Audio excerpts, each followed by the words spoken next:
Say no with confidence. No is a complete sentence. You can say, I'm not comfortable with that right now. I'll let you know if I change my mind. You don't have to discuss any test or intervention that you don't want to have. They have a legal responsibility to tell you of the risks and interventions, but you can always decline them. You need to recognize that. It's like, okay, yeah, you've done your due diligence.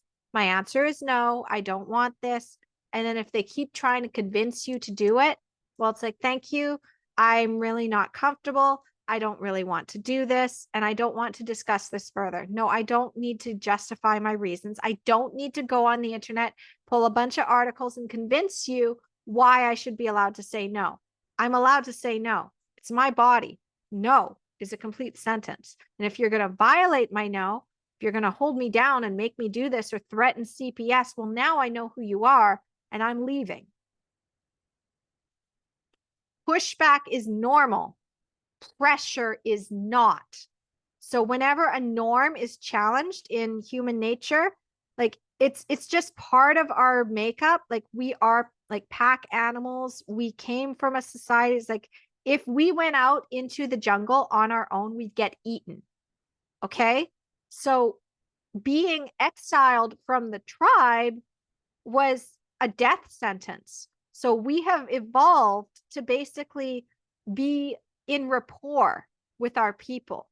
But our society and our birth culture is so broken and damaged, and they've forgotten that birth is not a medical event. So being out of rapport means doing what your body needs to do. And there's that uncomfortable pushback against the new limit or boundary. So the medical system's not used to hearing no. It's built on the idea of patients just complying without questioning. In fact, a lot of the birth classes that are run by nurses are, again, basically like how to be a compliant patient. Your job is not to avoid the pushback. You can't control what anybody else does or how anybody else reacts. Your role is to just not engage with the fight of it. To recognize, as Annie Lala, my friend and mentor, says, the coping dance. This is a coping dance. If you reframe this pushback as they're scared and uncomfortable with my new boundary, I'm not crumbling this boundary to make them feel comfortable. I am comfortable in myself. This is their work to do. If I come in and rescue them, I'm giving up something on myself, and they aren't able to grow into this new level that they need to be in order to work with me and rise up. They need to go through their coping dance. And this is again true with your kids and your partner. If you say to your child, no, sweetheart, we're not doing that, and they throw a tantrum, they're coping. Now you can be there in that tantrum with them. You can say, I understand, sweetheart. I know it's so disappointing that I said no to you. I'm still saying no, but I can understand that you're disappointed in that no. And you know what? Even though it's a no, there are some tools that you can use to cope, and there's other things you can do, but mommy's saying no. And they can be like, oh, it's a no. No matter what I do, no matter how much I rail and freak out and tantrum, you're not going to give in. I now feel safe to be able to accept this no, accept this limit. Maybe I can try to push on that limit, but oh no, that is a hard limit. That's a hard limit. I can't push against that one. That's mommy's boundary.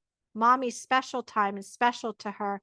And no matter how much I rant and rail, she is not going to break unless I truly, truly, truly need her.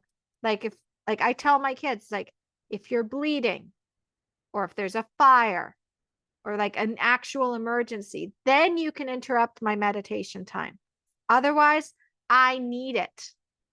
So if you interrupt me during that, if you're interrupting me when I'm on class time, I will remind you again, we don't interrupt mom during this. We don't interrupt mom during her live stream. Mom is doing something right now. Yes, I understand you wanted to show that to me. I would love, love, love to see it, just not right now. Okay.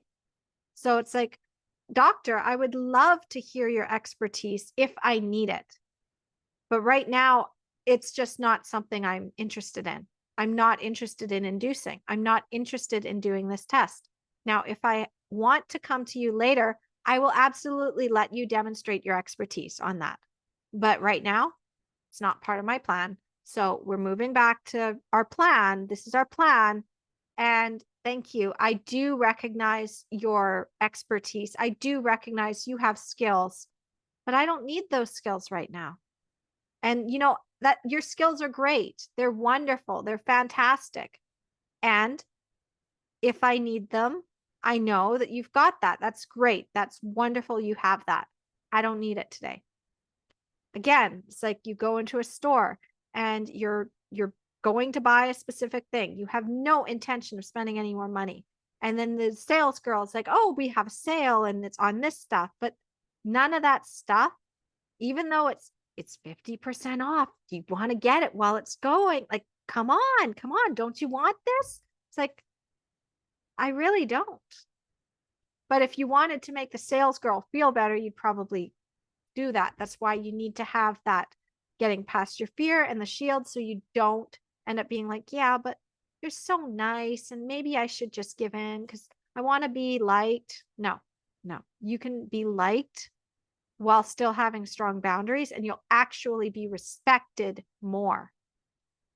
Same with their partner, same with your kids, same with everything.